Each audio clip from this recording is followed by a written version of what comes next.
On le sait, on le sait, depuis toujours,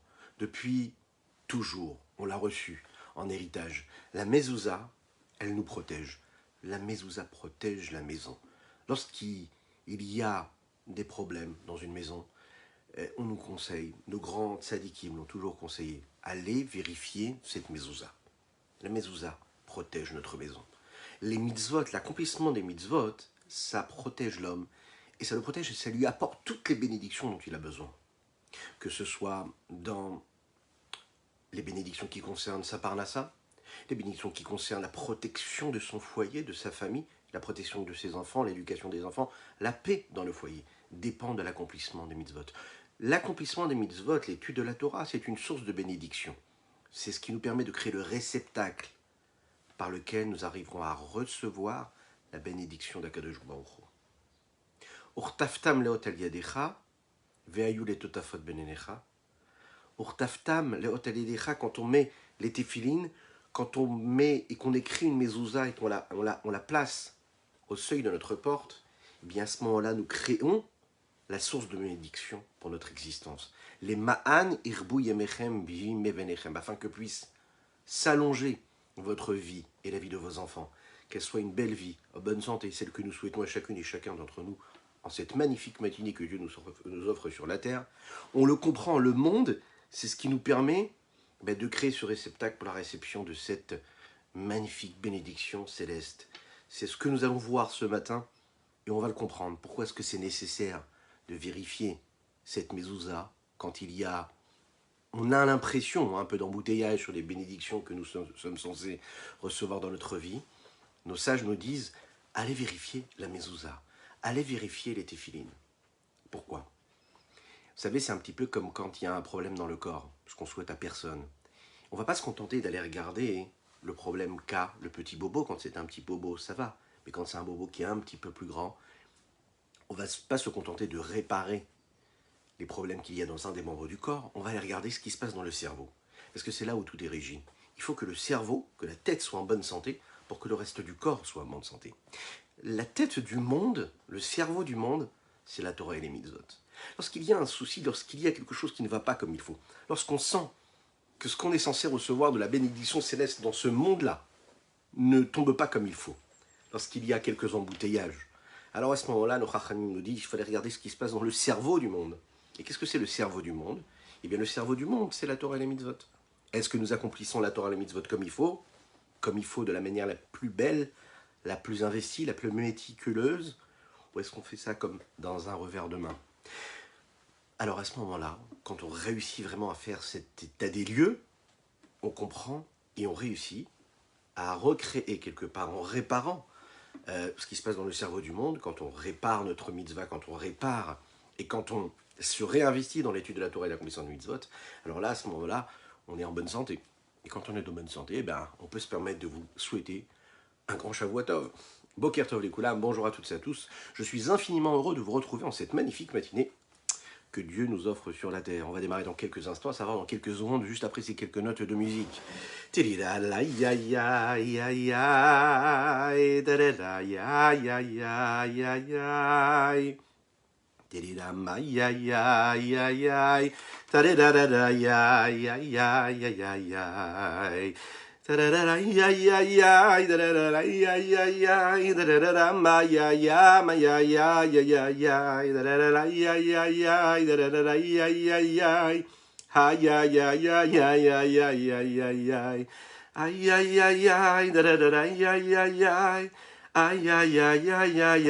ay, ay, da da da da, ay, ay, ay, ay, da da da da, ay, ay, ay, ay, ay, ay, ay, ay, ay, ay, ay, ay, ay, da da da, ay, ay, ay, ay, ay, ay, ay, ay, ay, ay, ay, ay, ay, ay, da da da, ay, ay, ay.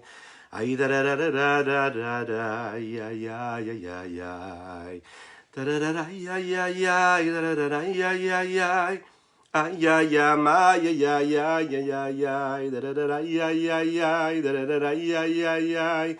Ay, ay, ay, ay, ay, ay, ay, ay, ay, ay, da da da, ay, ay, ay, ay, da da da, ay, ay, ay, ay. Aïe aïe aïe aïe aïe aïe aïe aïe aïe aïe da da da aïe aïe aïe aïe da da da aïe aïe aïe aïe aïe aïe aïe aïe aïe aïe aïe aïe aïe aïe aïe aïe aïe aïe aïe da di da da da da aïe aïe aïe aïe aïe da da da aïe aïe aïe aïe aïe aïe aïe aïe aïe aïe aïe aïe aïe aïe Aïe, aïe, aïe, aïe, aïe, aïe, aïe, aïe, aïe, aïe, aïe, aïe, aïe, aïe. Aïe, aïe, aïe, aïe, aïe. Tadadi, da, da, da, da. Aïe, aïe, aïe, aïe, aïe, aïe. Boker Tov, les Koulam, bonjour, bonjour à toutes et à tous, Shavua Tov. Alors, a priori, tout est prêt. Tout est prêt, la seule chose qu'on a, c'est on doit recevoir la bénédiction d'Akadosh Baruch Hu. On est là pour la recevoir. Boker Tov, c'est qui nous rejoignent sur les différents réseaux. Boker Tov Ishaï, Yerushalayim à Kodesh est avec nous ce matin et ça c'est extraordinaire. L'influence divine, elle est là et nous éclaire. Elle est là pour nous apporter énormément de choses. C'est elle qui éclaire et qui donne, nous l'avons dit, la vitalité au monde supérieur comme au monde inférieur. Cette influence divine, la première chose qu'elle fait d'abord, c'est qu'elle éclaire ce qu'on appelle les différentes sphirotes, les différents réceptacles et outils que Dieu nous a donnés, qui deviennent donc les moyens de transmission, les intermédiaires, pour que nous puissions, nous, être limités, recevoir cette influence divine qui, elle, est infinie et illimitée. Et pour qu'on puisse être transcendé par cet infini-là, il faut d'abord que ça passe par des séphirotes qui sont supérieures, à savoir le Keter, la couronne, celle qui dépasse même la sagesse, la compréhension, le discernement. Ensuite, nous avons la sagesse. Ensuite, nous avons la Chorma. Ensuite, nous avons la Bina. Ensuite, nous avons le Da'at. Et ensuite, ça descend, nous l'avons vu hier soir, jusqu'à la dernière séphira, qui est la séphira de Malchut, qui permet cette transmission-là. Qu'est-ce que c'est, cette vitalité qu'il y a dans cette séphira de Malchut? C'est ce qu'on appelle la Shrina. Ça veut dire le reflet de ce dévoilement de la présence, de l'évidence de Dieu ici-bas sur terre. Une fois que cette influence-là prend forme et devient cette forme de Shekhinah que nous appelons, il faut absolument maintenant que cette lumière-là et cette influence et cette vitalité puissent arriver dans chacun du monde. Elle va créer, elle va donc leur donner une force de vie. Ce qu'il faut savoir, c'est qu'à cette étape-là, il y a un nouveau problème qui se réveille. La Shekhinah, elle est prête à recevoir, elle est prête à donner. Mais souvent, et parfois, on va le dire comme ça, les mondes ne sont pas prêts à recevoir cette Shekhinah. C'est même quand la Shekhinah, qui est ce moyen de transmission, de la lumière de l'infini du Saint-Béni soit-il, elle est prête, il faut aussi que le réceptacle soit prêt. C'est une base globale dans la vie de tous les jours, on le sait. Tout élément, d'accord, peut recevoir et peut accepter ce qu'on est en train de lui donner, aussi grande, aussi belle soit-elle l'influence qu'on veut lui donner, ou ce qu'on veut transmettre, ça correspond en réalité des limites du réceptacle. Ça veut dire que le réceptacle, les limites d'un objet, d'une créature, ne peuvent recevoir rien de plus que ce qu'elles peuvent contenir. Prenez un exemple, un objet électrique, électronique, d'accord, qui a une fonction particulière et qui peut, mais qui fonctionne en fonction de l'énergie qu'il peut recevoir. Si on décide de lui donner trop d'énergie, ça va brûler complètement, consumer complètement cet objet-là. Pourquoi? Parce que la matière ne peut pas accepter autant d'intensité, de force, d'énergie. Un exemple aussi qu'on pourrait donner, c'est un enfant à qui on va donner, expliquer par exemple des notions qui sont très très profondes, trop profondes, trop élaborées, trop évoluées, trop compliquées pour lui, il ne pourra pas les comprendre. Et puisqu'il ne pourra pas les comprendre, il ne pourra pas les intégrer. Donc il faut adapter l'enseignement qu'on donne à un enfant en fonction de ce que lui peut recevoir. Lorsque la lumière elle est trop grande, et lorsque le réceptacle ne peut pas recevoir cette lumière-là, il faut qu'il y ait un intermédiaire qui va lui condenser, transformer cette lumière divine, ce qu'on appelle le Tzimtzum, afin de créer une possibilité à ce réceptacle de recevoir cette lumière-là. C'est un peu le principe du transformateur, qui lui va condenser et compresser, adapter l'énergie qu'il y a à la base, et ce flux-là d'électricité qui passe et qui va nous permettre de prendre l'énergie qu'il faut lorsqu'on va brancher un objet électrique à une prise. C'est un petit peu ce qui se passe également quand on regarde autour de nous, on regarde Baruch Hashem, la lumière du soleil qui nous éclaire. On le sait, s'il n'y avait pas la couche d'ozone, le soleil brûlerait toute la planète, toute la Terre. Qu'est-ce qui fait qu'on a la possibilité de profiter de la lumière qui provient du soleil?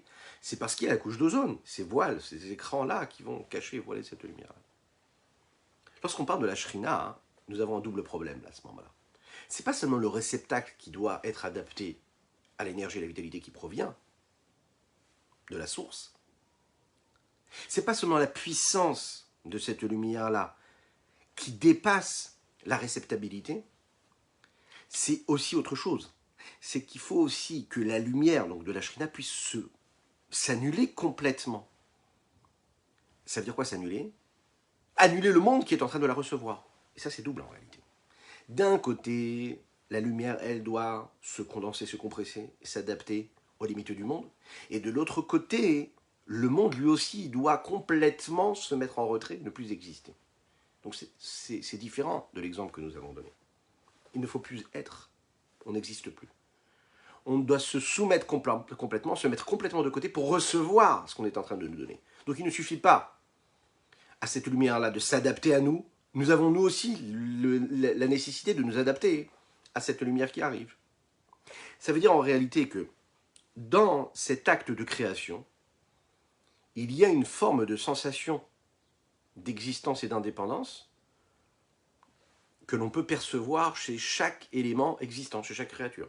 Étant donné qu'on se sent indépendant, donc on peut oublier quelque part notre créateur, notre source créatrice, et puis on se dit, voilà, on existe, indépendamment de Dieu a priori. Cette sensation-là, elle est possible quand on ne voit pas, de manière dévoilée, la présence divine et l'énergie divine.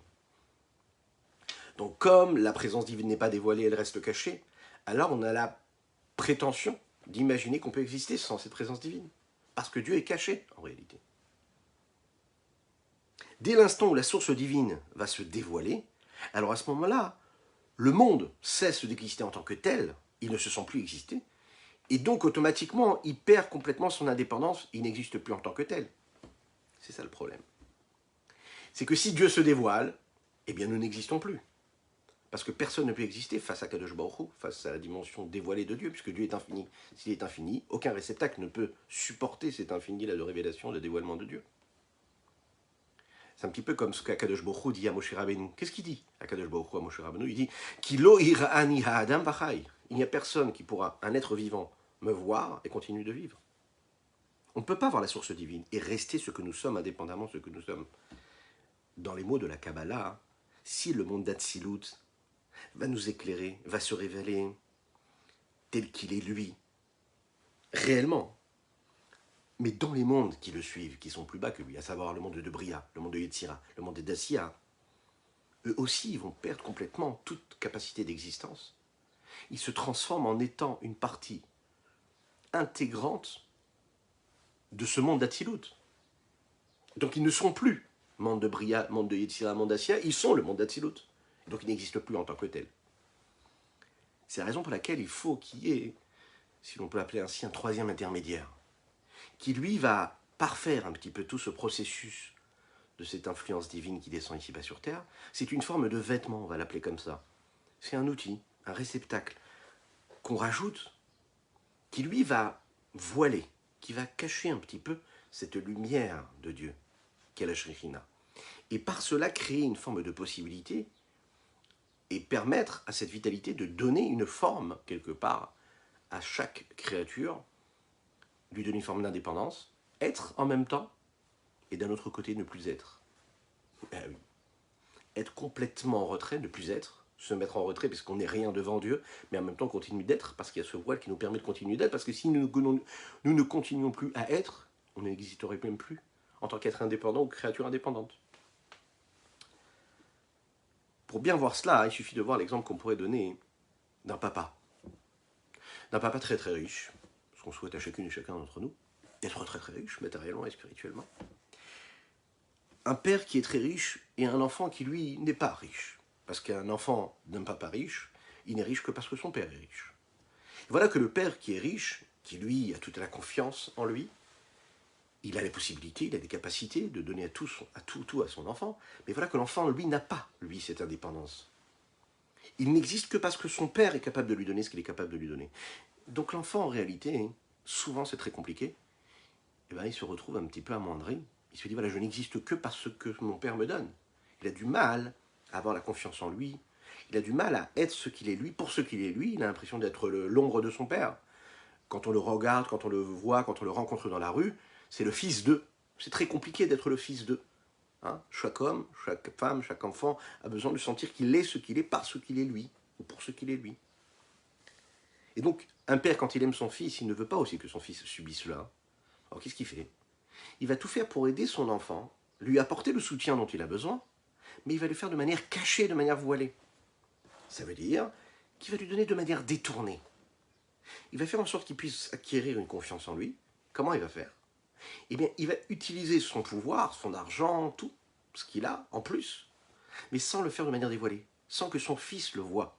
De manière détournée, il va s'arranger pour qu'il ait une place et qu'il trouve un travail.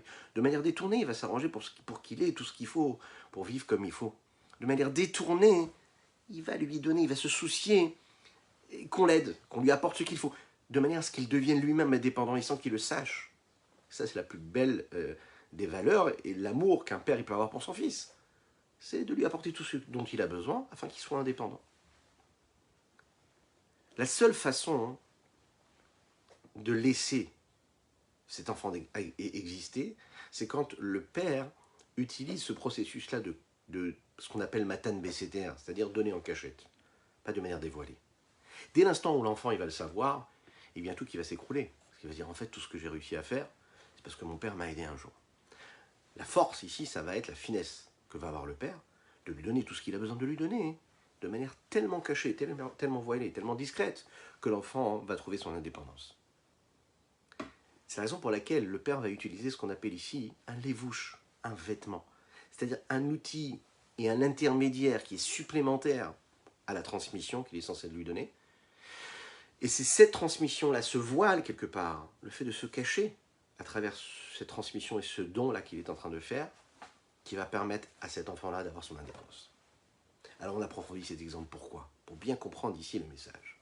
Akadosh Baruch Hu, Dieu, il veut nous donner une indépendance. Il veut que chaque être humain, chaque créature puisse vivre avec son libre arbitre et qu'elle choisisse de bien vivre selon les belles valeurs sans qu'on l'oblige à cela, qu'elle le fasse d'elle-même. Mais en même temps, elle est obligée de lui donner parce qu'il n'a pas assez de confiance en lui. La créature n'a pas assez de confiance en lui. L'homme n'a pas assez confiance en lui. Il est persuadé d'être un chiffre, un parmi tous les milliards d'êtres humains qui ont été créés sur Terre, sans se demander, sans être sûr d'avoir quelque chose de particulier, une mission particulière. Kadesh Baruch Hu, il vient te dire, chaque créature, elle a une mission particulière. Elle a une mission, elle est là pour quelque chose. Chaque seconde de sa vie, elle a une valeur particulière. C'est à lui de transformer cela, de faire tout ce qu'il a à faire, pour lui donner une raison. Mais pour cela, il se cache, il se voile. Parce que si la créature, elle sent que c'est Dieu qui fait tout, elle cesse d'exister. Pour qu'elle puisse exister et avoir son indépendance, Dieu se voile, comme ce père-là qui va se voiler, qui va se cacher à travers ce qu'il donne à son enfant, afin de lui permettre d'exister. Regardons dans les mots ce que l'Admorazaken, Rabbi Shimon Zalman de Liadi, nous dit ici, dans notre partie de Tanya. Vechulan, tous les mondes. Einan rak meitpashtut achayut ve'aor, me'amakor hazeh anikra shrina. Tous les mondes, toutes les créatures qu'il y a dans tous les mondes, tous les âmes qu'il y a dans tous les mondes, les différents mondes, supérieurs, inférieurs, matériels ou spirituels, dépendent de cette vitalité, de cette lumière qui provient de cette source-là qui est appelée la Shekhinah. Qui itpashtut haor me'ashemesh, comme la lumière qui provient du soleil. Ava la Shekhinah atzma. Maintenant, la Shekhinah elle-même, pas la lumière de la Shekhinah elle-même. Shehi Reshit Agilouy Veikaro, qui est le commencement du dévoilement et son essentiel. Quand on dit que l'infini du Saint béni soit-il est clair et brille à travers tous les mondes, de manière dévoilée. Elle est la source de toute cette vitalité qu'il y a dans tous les différents mondes. Puisque toute la lumière, de toute vitalité qu'il y a à l'intérieur, ce n'est juste qu'un reflet de cette lumière qui provient de cette Shrina. Kaora mitpeshet ma'ashemesh, comme la lumière qui provient du soleil. Ifshar laolamot lisbol ou lekabel shrinata. Les mondes ne peuvent pas recevoir et supporter cette lumière-là de la shrina. Chez Tishkon, vetit la besh betocham mamash, qu'elle puisse résider et s'habiller en eux, véritablement, concrètement. Belo levush amalim ou mastiru amehem, sans qu'il y ait ce vêtement qui cache et qui voile cette lumière qu'il y a. Chez Loïd Batlu bimsiut les gamre, bimkoram, qui ne cesse d'exister, qui s'annule complètement par rapport à leur source. Il faut en effet cette couche d'ozone qui va cacher et voiler cette intensité-là du soleil. C'est un petit peu comme si on enlevait ces couches d'ozone-là, le reflet du soleil n'existe plus du tout. Il s'inclut complètement, il s'annule dans la source de ce soleil-là. Il devient le soleil. Et on sait, le soleil, c'est une seule lumière. Le soleil, ça n'est pas une accumulation de différents reflets. Pas du tout. Le soleil, c'est le soleil. Chez Émiré Chamorze, quand on regarde le soleil, l'intensité du soleil, il n'y a pas le reflet du soleil dans le soleil. C'est le soleil, tout simplement. Donc, s'il n'y a pas ces voiles qui se mettent sur le soleil, ce reflet-là n'a pas d'indépendance. C'est le soleil tel qu'il est lui-même. Lechaim. Vous savez que le Rabbeinu Azaken, Admor Azaken, Rabbi Shimon Zalman de Liadi, il est parti voir son maître, le Maguide de Mezrich. Il lui a donné des conseils. Et ce qui a été décidé, c'est que l'Admor Azaken allait étudier avec le fils de Maguide de Mezrich, qui s'appelait comment Rabbi Avraham Amalach. Le Admor Azaken étudiait avec Rabbi Avraham Amalach la partie dévoilée de la Torah, ce qu'on appelle le Niglé, le Talmud, la Gemara, la Halacha. Et puis Rabbi Avraham Amalach, qui était le fils de Maguide de Mezrich, lui enseignait la Chassidut. Au Admor Azaken. Un jour, après qu'ils aient étudié un sujet très très profond dans la Chassidut, Rabbi Avraham Amalach a rencontré le Rabbeinu Azaken et il voit qu'il est en train de manger, de consommer un aliment avec beaucoup de plaisir. Il était là, en train de tartiner son morceau de pain avec beaucoup de plaisir. Rabbi Avraham Amalach lui dit, écoute, moi je suis censé t'apprendre la Chassidut. Toi tu es censé m'apprendre la partie dévoilée de la Torah. Mais ce qu'on apprend dans la Chassidut du matin au soir, c'est quoi? C'est qu'il faut vivre en ce monde matériel avec pas trop de matérialité. Pas trop de plaisir matériel, mais vivre avec du plaisir spirituel. Et là, on a étudié un sujet très profond de Chassidut, on s'est attaché à la forme de divinité qui se révèle dans le monde. Et qu'est-ce que tu es en train de faire? Tu es plongé complètement dans ce que tu es en train de consommer, tu es en train de manger. Il y a un souci là. On pourrait penser que tu n'as pas vraiment compris de quoi il s'agissait. Vous savez ce qu'il lui a répondu, le Admor Azaken? Il lui a dit voilà, au moment où on était en train d'étudier la Chassidut, je me suis senti complètement détaché de ce monde-là. Je me suis senti partir. Je n'ai plus du tout senti la nécessité de rester sur cette terre, Chas v'Shalom, parce que cette matérialité, les limites du monde, elles me paraissaient insignifiantes. Donc je me suis laissé quasiment consumer par cet amour pour Dieu. Et en fait, presque je me suis détaché de ce monde-là. Et j'aurais pu quitter ce monde-là. Donc je suis vite allé prendre et consommer un aliment bien matériel, mettre un peu de plaisir dans ce matériel, dans cette matérialité, afin de redescendre un petit peu sur Terre et de rester ici-bas. Parce qu'on sait qu'un homme, il est censé vivre sur Terre, ici-bas sur Terre. Il n'est pas censé se détacher de ce monde-là. Il doit vivre dans ce monde matériel et de faire entrer cette spiritualité dans la matérialité dans laquelle il vit. Le monde, lui, ne peut pas recevoir cette lumière de Kadosh Baruch Hu. C'est la raison pour laquelle la Shrina, elle a besoin de s'habiller, de prendre ce vêtement afin de se cacher, afin que nous puissions la recevoir. Quel est ce vêtement-là? Quel est cet outil-là qui permet ce voile de cette lumière? On a l'habitude de prendre souvent des exemples, des allégories, pour bien comprendre ce dont il est question dans la Torah. À quoi sert l'exemple? À quoi sert la métaphore? La métaphore, c'est justement un vêtement et un outil qui nous permet de comprendre le message que cette métaphore est en train de véhiculer ou d'imager.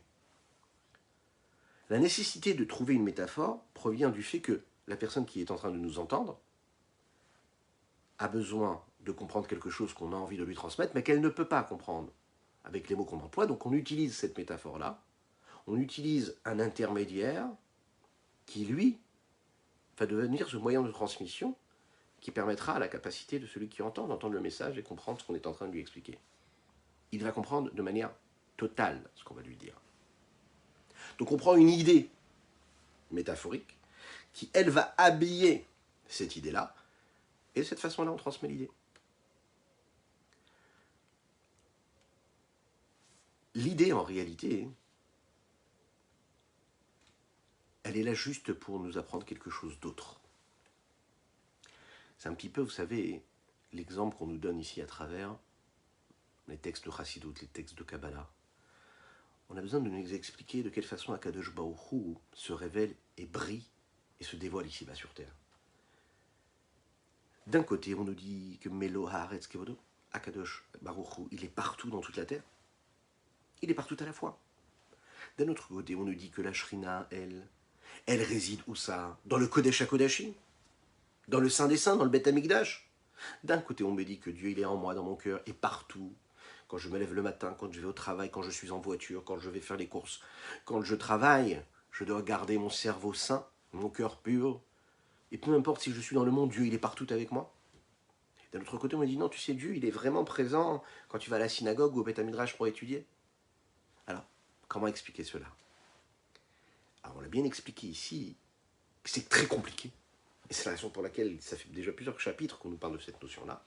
Et la Chassidut et la Kabbalah va utiliser donc des métaphores pour nous faire comprendre comment justement cette contradiction n'en est pas une, et comment Dieu il peut être partout à la fois, et en même temps dans un endroit particulièrement et précisément. Comment? Le Hanmorazaken nous a pris l'exemple, et la métaphore qu'il a prise, c'est pas seulement une métaphore d'ailleurs, c'est quelque chose de réel, c'est la présence divine qu'il y a dans l'âme, cette âme-là qui se trouve dans le corps.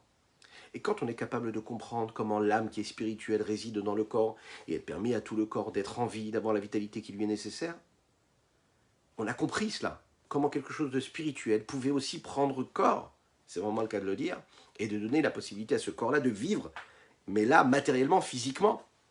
Il peut bouger, il peut respirer, il a de l'oxygène. Ça, c'est concret, c'est matériel. Et pourtant, c'est une énergie qui, elle, est spirituelle. C'est la métaphore qu'il a pris, le Morazaken ici, pour justement nous faire comprendre que d'un côté, l'âme, elle dépasse complètement le corps, elle se trouve dans la tête, ou bien dans le pied, de manière égale. D'un autre côté, elle va donner de la vitalité à chaque membre, en fonction de chaque membre. Donc ça veut dire qu'elle s'adapte aux limites de chaque membre du corps. Et tout cela passe par quoi? Par l'intermédiaire du cerveau.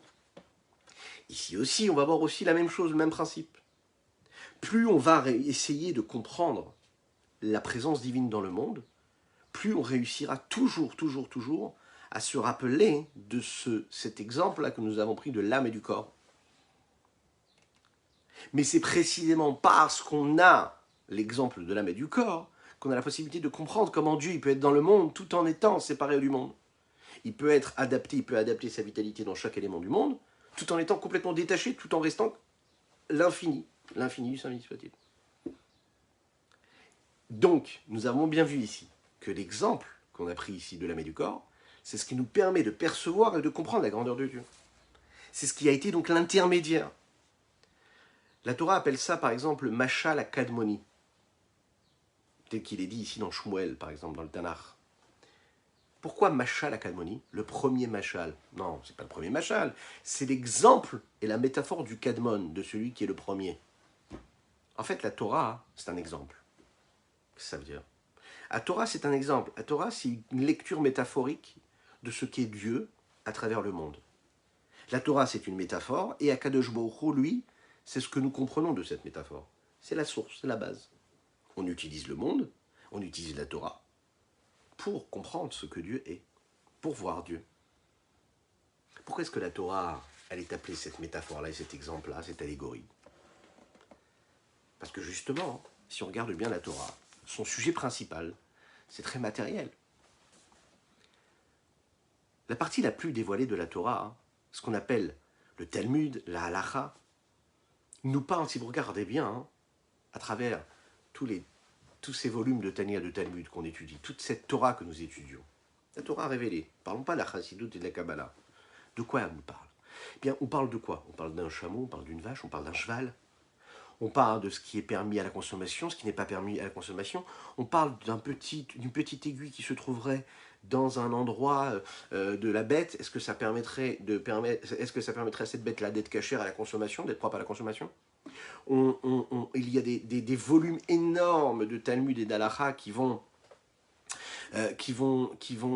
débattre de ce qu'est la loi entre deux personnes qui ont des disputes, qui sont tiraillées par une association, par un vol, par tout ce qu'on voudrait, celui qui a emprunté, celui qui a prêté, celui qui a loué, celui qui n'a pas loué, les dommages, les intérêts, des problèmes vraiment qui pourraient nous paraître insignifiants. Nous parlons de mensonges, nous parlons de ce qu'on appelle une bonne mesure, des poids. On fait attention que tout soit bien, les rapports humains qui soient bien, qui soient convenables, le commerce.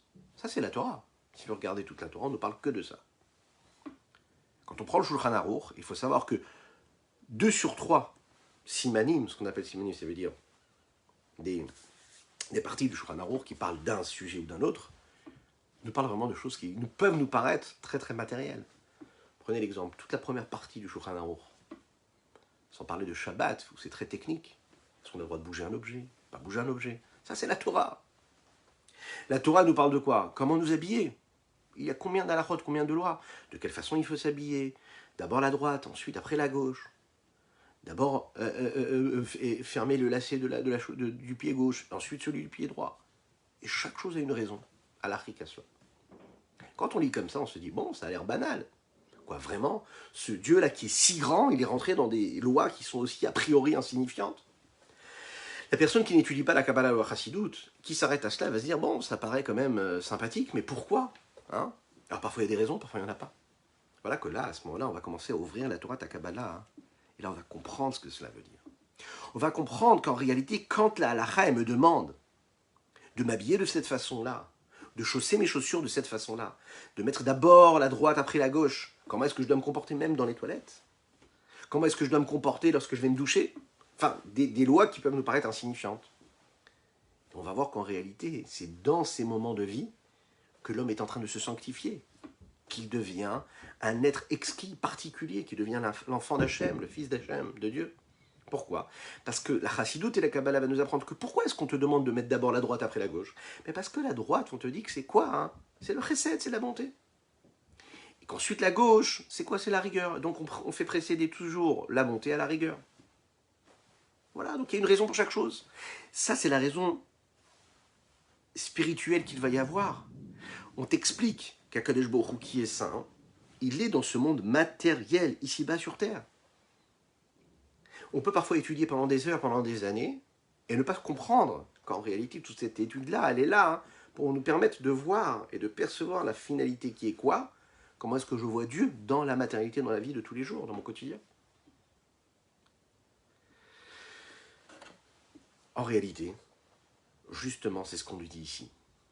La Torah, d'un côté, c'est un machal, c'est une métaphore. C'est là pour véhiculer un message. À travers ces lois-là, je suis en train de vivre et de faire vivre, de dévoiler la présence divine ici-bas sur Terre. Au moment où je consomme un aliment, comme au moment où je m'habille, comme un moment où je parle, où je vais dormir, où je me réveille, quand je vais travailler, quand je me comporte comme il faut dans mon commerce. C'est là, à ce moment-là, que je révèle Dieu. C'est pas juste quand je vais à la synagogue ou quand je vais au Beth Midrash pour étudier la Torah. C'est dans tous les petits gestes de mon quotidien que je révèle Dieu. Et c'est là, on nous dit qu'en fait, la Torah, c'est l'exemple même, c'est cette métaphore, c'est ce moyen d'expression que Dieu a. D'un autre côté, on sait que la Torah, c'est Dieu. Comment? Ça veut dire qu'en réalité, la sagesse divine, la sagesse suprême de Dieu, elle est où? Elle est placée dans la Torah, dans la sagesse de la Torah.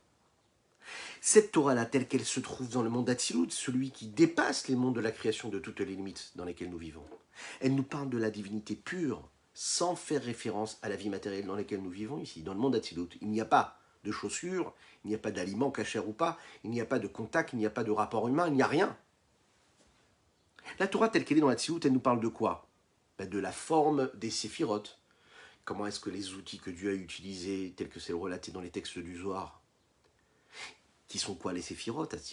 Chochma, Bina, Da'at, Chesed, Gvura, ces outils-là, ces moyens. La Kabbalah, elle va nous parler de quoi? Que de notions spirituelles, métaphoriques. Et en fait, ce sont les expressions ici de la présence divine telle qu'elle est dans les mondes d'Atsilut, pas telle qu'elle s'habille dans nos objets matériels, dans nos créatures ici terrestres.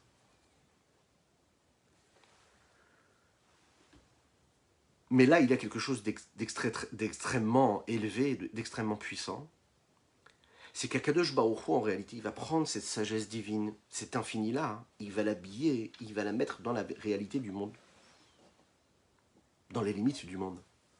C'est-à-dire que quand on s'arrête à cette lecture-là, et on s'arrête à la sagesse divine, cette infinie sagesse qui se trouve dans le monde d'Atsilut, on le laisse tel qu'elle est, et qu'on sépare le monde de cette sagesse-là. Alors lui, en effet, ça reste quelque chose de spirituel. Pour qu'il y ait la transmission, le passage, pour que cela devienne un mélange de bien et de mal, pour qu'il y ait le libre arbitre.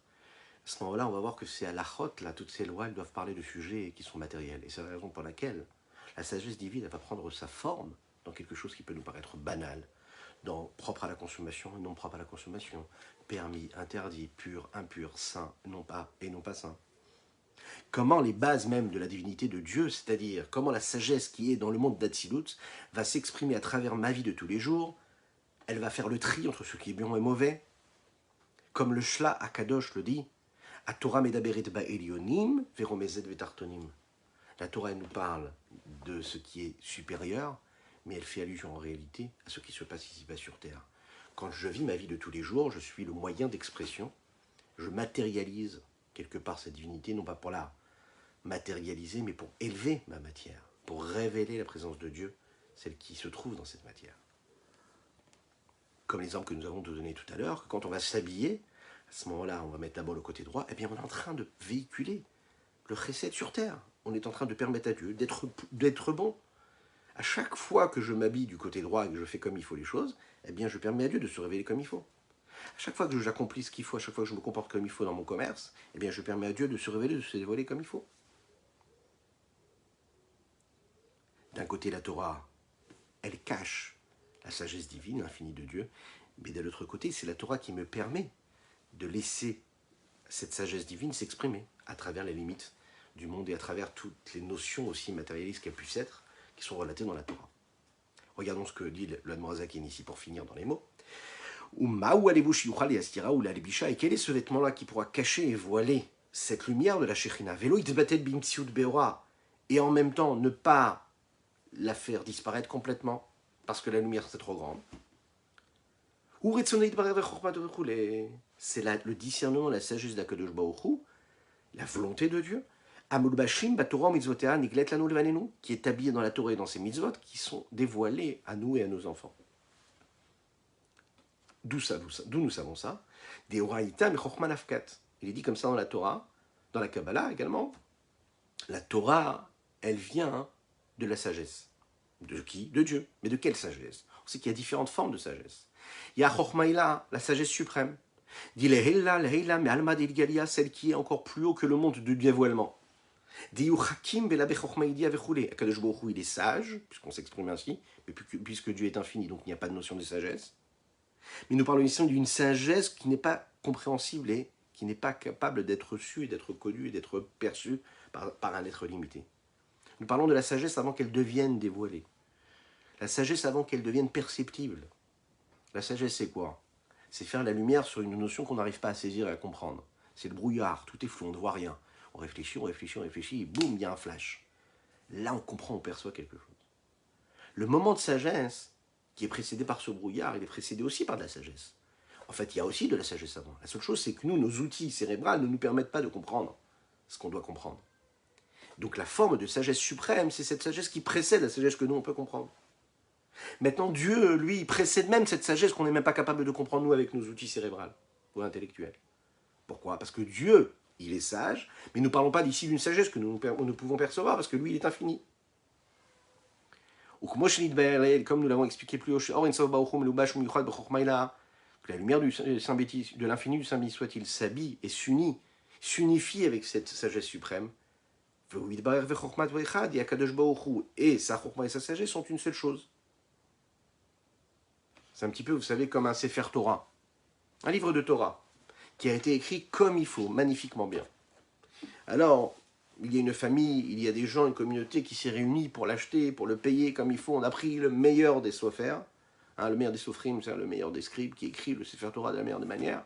Puis on se réunit tous, on prend le traiteur, on prend le salon, on prend l'orchestre, et tout, on danse, on chante. Vous savez, à la fin, une fois qu'on a décidé de rembobiner, on a fait l'Agba, on a levé la Torah, on veut le rembobiner pour mettre le tout nouveau manteau du Sefer Torah. Et là, on se rend compte qu'en fait, le manteau, au moment où on veut le rentrer, on n'y arrive pas. En fait, il a été cousu un peu trop petit, trop serré. Est-ce qu'on pourrait imaginer trouver des solutions? Il y en aura. Est-ce qu'on pourrait imaginer couper le Sefer Torah, Chazvé Shalom, pour l'adapter et le rapetissir, hein, afin qu'il puisse rentrer dans le manteau du Sefer Torah? Non, ça nous paraît inimaginable. Ça veut dire, en réalité, on ne peut pas adapter le message d'Akadosh Baruch Hu à nos limites. Par contre, nous, on peut adapter notre réceptacle à l'infini du Saint béni soit-il. Comment on peut réussir à faire cela? À travers la Torah. Et c'est ça qui est magnifique dans la Torah, c'est qu'elle a les deux dimensions. D'un côté, c'est la sagesse divine, donc c'est l'infini total.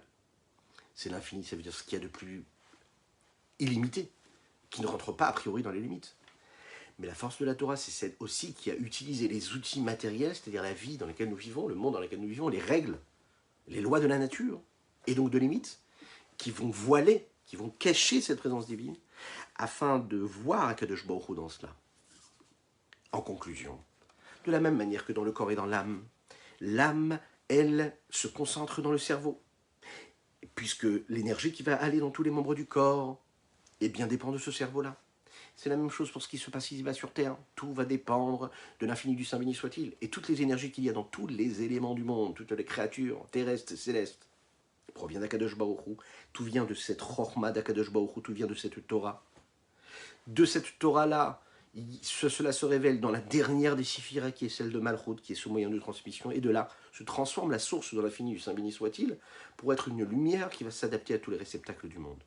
Mais les mondes eux-mêmes ne peuvent pas recevoir Dieu tel qu'il est dans sa source première. Ça va s'habiller à travers les mitzvot. C'est pour ça que quand on accomplit une mitzvah, on permet à Dieu d'exister. Ce qu'on pourrait prendre avec nous aujourd'hui, pour cette magnifique semaine qui arrive, c'est qu'en fait, quand un homme il a un petit souci qui lui arrive dans l'existence, quand il a l'impression que tout ne va pas comme il faut, la seule chose qu'il doit faire, nous l'avons dit tout à l'heure, c'est quoi? C'est d'aller regarder si tout se passe bien si c'est dans la santé, il va regarder ce qui se passe dans le cerveau. Et bien dans la vie d'un juif, il faut regarder ce qui se passe dans le cerveau du monde. Le cerveau du monde, c'est la Torah, c'est les mitzvot. Est-ce que telle mitzvah, je la fais comme il faut? Est-ce que cette étude de la Torah, je la fais comme il faut? Pour recevoir la bénédiction à la maison, je vais vérifier les mezuzot. Pour être sûr que dans mon cerveau, dans mon cœur, tout se passe comme il faut, je vais aller vérifier la santé de mes téphilines, de mes mezuzot. Combien d'innombrables histoires on a vu comment le rabbi de Lubavitch demandait aux gens, quand ils avaient un souci de santé, d'aller vérifier la Torah, d'aller vérifier leur téphilines, d'aller vérifier les mitzvot. Encore et encore, même parfois quand ils sont tout neufs. Parce que c'est la base, le moyen de transmission, de révélation, de dévoilement de Dieu, c'est les mitzvot qu'il nous a donnés.